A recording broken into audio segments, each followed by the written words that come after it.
Quelle est la chose la plus mystérieuse qui s'est produite dans votre vie pour laquelle vous ne trouvez aucune explication?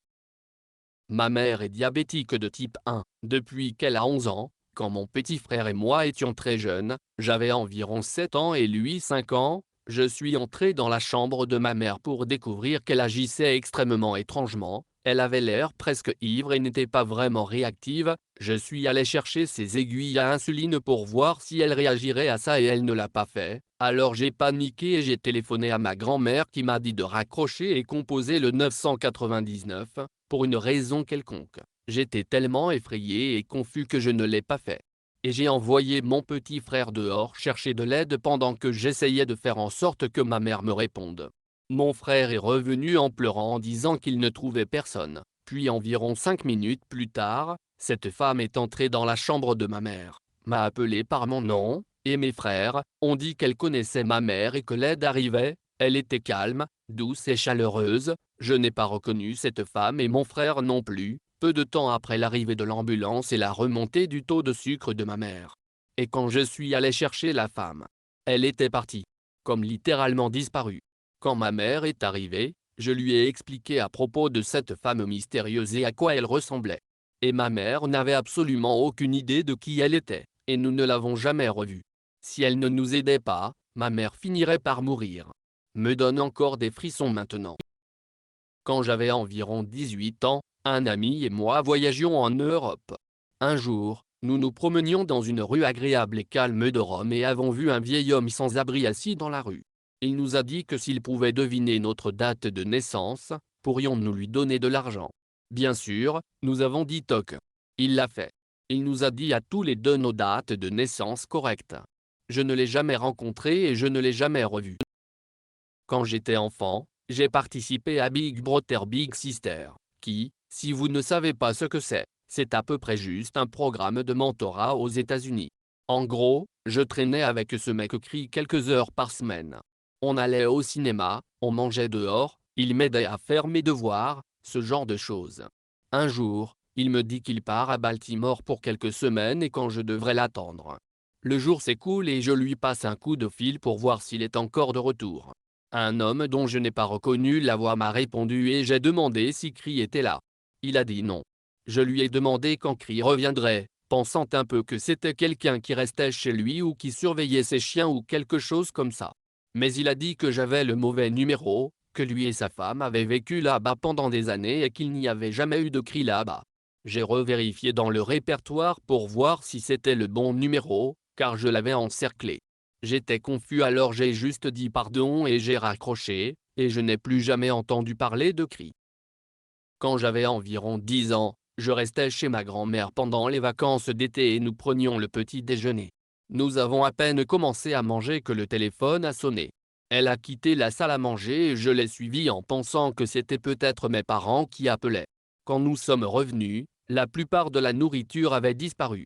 Elle m'a demandé si je mangeais pendant qu'elle était au téléphone et j'ai dit non. Il n'y avait personne d'autre à la maison et il n'y avait pas d'animaux domestiques.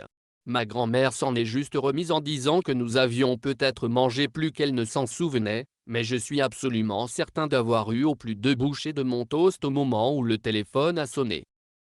J'étais dans l'appartement de ma belle-mère en Hongrie. Pour votre information, je ne parle pas hongrois, donc je ne pouvais pas être au courant de tout cela. J'ai tendance à me coucher plus tard que ma femme, et les premières nuits, j'ai eu du mal à m'endormir car vers minuit je pouvais voir le voisin du dessus. C'est un vieil immeuble construit sous l'ère communiste. Les murs sont incroyablement fins, marché en talons hauts, ce qui était très ennuyeux.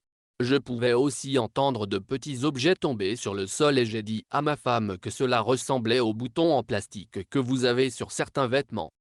Elle m'a regardé d'un drôle d'air et m'a dit que sa nièce détestait dormir dans cette chambre parce qu'elle avait peur des bruits venant d'en haut. J'ai dit que c'était un peu exagéré, et je pensais que c'était jusqu'à ce que ma femme me dise que l'appartement à l'étage était vide depuis au moins 4 ans. Le voisin est mort des années avant ça, et devinez quoi? Elle était couturière, toujours bien habillée et portant des talons hauts. Tous les mois vers le 5, je reçois une lettre avec exactement 23 $. Aucune note, aucune adresse de retour.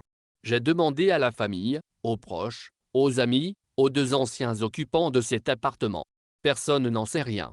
Il ne m'est pas adressé, mais à mon adresse postale unique. Le total est maintenant exactement de 1886, je viens de tout planquer dans une boîte. Je ne veux pas le dépenser au cas où il serait maudit. Ma grand-mère a toujours aimé les roses et les faisait pousser dans son jardin. Elle est décédée en décembre et lorsque nous nous sommes réunis chez elle pour les funérailles, mon père a regardé par la fenêtre arrière et a vu qu'une rose rouge vif avait fleuri.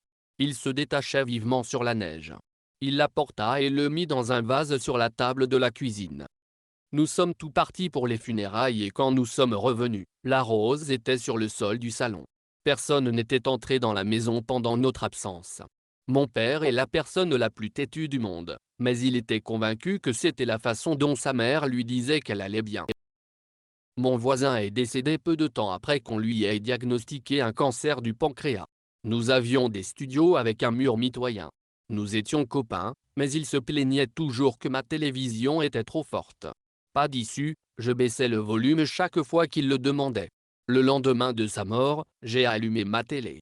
Le contrôle du volume sur l'écran du téléviseur est apparu et il semblait que quelqu'un appuyait sur le bouton pour baisser le son. Je ne touchais pas la télécommande. J'ai essayé 2 ou 3 fois d'augmenter le volume et encore une fois le son a diminué de lui-même. Cela ne s'était jamais produit avant ou depuis lors. Je n'étais ni effrayé ni surpris. C'est comme si mon voisin me souhaitait au revoir. Nous avons une armoire encastrée dans notre chambre. Il y a environ un mois, notre chat avait réussi à entrer et j'ai dû fermer la porte. Je l'ai entendu miauler et j'ai ouvert la porte et elle a sauté et est partie. Chat stupide. J'ai fermé la porte de l'armoire. Moins de 5 minutes plus tard j'entends un miaulement dans l'armoire, j'ouvre la porte et à ma grande surprise, notre chat saute à nouveau et s'en va. Mon partenaire et moi étions tous les deux stupéfaits car il n'y avait aucun moyen d'entrer dans l'armoire avec les portes fermées. Aucun de nous n'a la moindre idée de comment c'est arrivé. TLDR, glitch dans la matrice et notre chat saute 2 fois de notre garde-robe.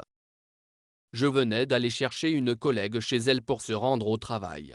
Nous ne faisons que parler et bavarder, du genre comment s'est passé votre veille quand. Nous sommes peut-être à 5 miles de sa maison, quand tout à coup, nous réalisons que nous sommes en ville en train de nous garer dans le parking des travaux. Nous nous regardons tous les deux sans savoir ce qui s'est passé. Nous avions parcouru près de 20 000 en un clin d'œil. Et ce qui a cimenté cette expérience comme quelque chose qui s'est réellement passé, et pas simplement une simple perte de notion du temps, et le temps. Cela aurait dû nous prendre presque une demi-heure pour nous rendre au travail. Au lieu de cela, le temps à partir duquel je l'ai récupéré était de 2h30. Et l'heure à laquelle nous sommes arrivés au bâtiment était 2h40. Il n'y a pas moyen d'aller en enfer. Nous aurions pu arriver aussi vite. À partir de ce moment-là, nous avons tous les deux appelé cette expérience le moment où nous avons sauté, comme dans le film Jump. Je n'ai aucune explication pourquoi. Je dirais aussi que je ne crois pas au paranormal ou au surnaturel. Cette expérience fait donc partie de ces choses qui me font douter de ma propre santé mentale. Tous les dimanches pendant des années, j'allais à la plage et je faisais les anneaux de voyage à Santa Monica, un énorme groupe d'amis là-bas, je connais à peu près tout le monde dans la communauté. Donc, en gros, toute la journée, je fais du vélo en faisant les anneaux et assis sur le mur et en jouant de ma guitare. Un soir, un groupe de membres de l'équipe allait manger quelque chose, j'allais faire un tour avec un de mes amis qui était également musicien, il n'était pas encore prêt à partir alors je me suis assis sur le mur et j'ai joué de ma guitare pendant je l'ai attendu. Sorti de nulle part, ce mec sans abri se traîne avec une grosse gorgée pleine d'alcool, ivre comme de la merde, et se taira. Sérieusement, l'un des gens les plus sales et les plus foutus que j'ai jamais vus. Lui, je sais que tu vas probablement dire non. Mais, tu me laisserais jouer de ta guitare 1 minute? Maintenant, juste pour être clair, je ne laisse jamais personne jouer de ma guitare, pas même les personnes que je connais et en qui je fais confiance qui sont des musiciens. Je suis très protecteur envers mes affaires. Mais il y avait quelque chose chez ce type. Je ne pouvais pas vraiment l'expliquer. Quelque chose m'a dit de le laisser jouer. Alors j'ai dit merde, et je lui ai tendu ma guitare. Il a commencé à jouer cette reprise au style doigté d'une chanson de citrouille fracassante qui était tellement bonne qu'elle m'a fait dresser les cheveux sur les bras et le cou. Puis il a commencé à chanter, encore une fois, une voix incroyable. J'étais ébloui. Alors j'ai commencé à chanter doucement avec lui jusqu'à ce qu'il finisse la chanson. Lui, tu connais cette chanson? Moi, ouais mec, c'est une super chanson. Ta couverture est superbe en tout cas. C'était génial. Avez-vous des chansons originales? Lui, ouais. Bien sûr. Alors il recommence à jouer cette belle chanson, à nouveau dans le style des doigts, si mélodique et triste, encore une fois mes cheveux se dressaient sur la tête. Il a commencé à chanter et c'était juste époustouflant, si beau, l'une des plus belles chansons les plus tristes que j'ai jamais entendues. Puis à mi-parcours, il a été submergé par l'émotion, s'est étouffé et a arrêté de jouer pendant une seconde, a essuyé des larmes, puis a recommencé à jouer et a terminé la chanson. Moi, putain de merde mec, c'était incroyable. Lui, désolé pour ça, s'excusant pour le moment où il s'est étouffé. Moi, non, tout est bon mec. Lui, c'est loin d'être ça. Puis il m'a rendu ma guitare, a pris sa grande gorgée d'alcool et s'est éloigné. Je vais à la même plage, au même endroit, depuis des années et je n'ai pas revu ce type depuis. Je n'ai aucune idée de qui il était ni où il est allé. J'avais environ 13-14 ans et je travaillais sur quelque chose en bas dans la salle familiale de la maison de mes parents. J'utilisais du ruban électrique et je le posais à côté de moi pendant que je mettais un morceau sur mon projet. La prochaine chose que je sais, c'est que j'ai entendu un bruit sourd venant du mur à côté de moi. J'ai regardé et la bande que j'avais utilisée était là, presque comme si elle avait été jetée. Je ne suis jamais sorti plus vite de ce sous-sol. Une fois, quand j'avais environ 13-14 ans, mes cousins et moi étions en bas en train de jouer sur notre mini-cerceau quand nous avons entendu une voix profonde et éraillée crier « Qui est là-bas ?» Nous avions une belle et grande maison neuve avec un système de sécurité qui sonne lorsque les portes et les fenêtres sont ouvertes et un chien extérieur qui aboie à tout. Pas moyen que quelqu'un se glisse à l'intérieur en plein jour. Même s'il s'agissait d'un intrus, pourquoi crierait-il et partirait-il sans rien prendre? Le lendemain de la mort de mon chien, j'ai démarré Skyrim. Il y a une rencontre aléatoire pour 100 où un animal de compagnie peut vous trouver. Ce n'était jamais arrivé auparavant de tout mon temps à jouer mais c'est arrivé cette fois. Un chien errant m'a trouvé. Pleurer, pleurer, pleurer. J'ai travaillé dans la sécurité d'un immeuble sécurisé. Je travaillais la nuit et il n'y avait que 3 portes dans tout le bâtiment mais une seule utilisée régulièrement, 2 autres verrouillées magnétiquement. Je ne fais pas partie de ces gens qui croient aux fantômes ou quoi que ce soit, mais j'entendais ce qui ressemblait à quelqu'un déplaçant des objets lourds dans le bâtiment alors qu'il ne devrait pas y avoir d'autres personnes et que j'avais déjà vérifié et sécurisé le bâtiment. J'entendais les sons assez souvent pour que j'arrête de vérifier parce que je ne trouvais jamais rien. Puis une nuit, l'officier au-dessus de moi, le responsable de la sécurité de ce bâtiment et de quelques autres, faisait sa ronde et est venu vérifier que j'étais à mon poste. Au milieu de la conversation avec lui et du rapport que le bâtiment avait été nettoyé et vérifié toutes les heures depuis près de 6 heures, nous entendons le bruit. Il a demandé pourquoi j'avais signalé que le bâtiment était dégagé si quelqu'un s'y trouvait et je lui ai dit que le son se produisait régulièrement et que cela devait être un problème de CVC ou quelque chose du genre. Puis on entend clairement quelqu'un crier fuck et le son s'arrête brusquement. Nous avons tous les deux vérifié cette construction du sol au plafond et personne n'était là. Nous avons vérifié les placards et sous les bureaux et rien. Il m'a fait appeler l'équipe de sécurité de jour et leur a dit que nous avions une brèche pour qu'ils ne puissent trouver personne non plus. Maintenant, c'est un gros problème parce que les informations dans le bâtiment étaient très sensibles et personne n'était autorisé à partir jusqu'à ce que nous trouvions la personne. TL, DR, j'étais la sécurité et un fantôme a crié des blasphèmes.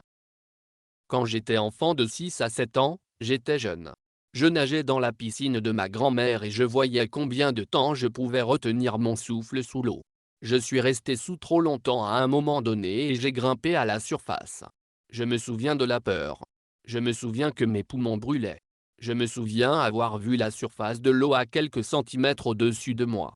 Ma vision est devenue noire mais je ne me suis pas évanoui. J'ai percé la surface de l'eau et j'ai finalement obtenu de l'oxygène.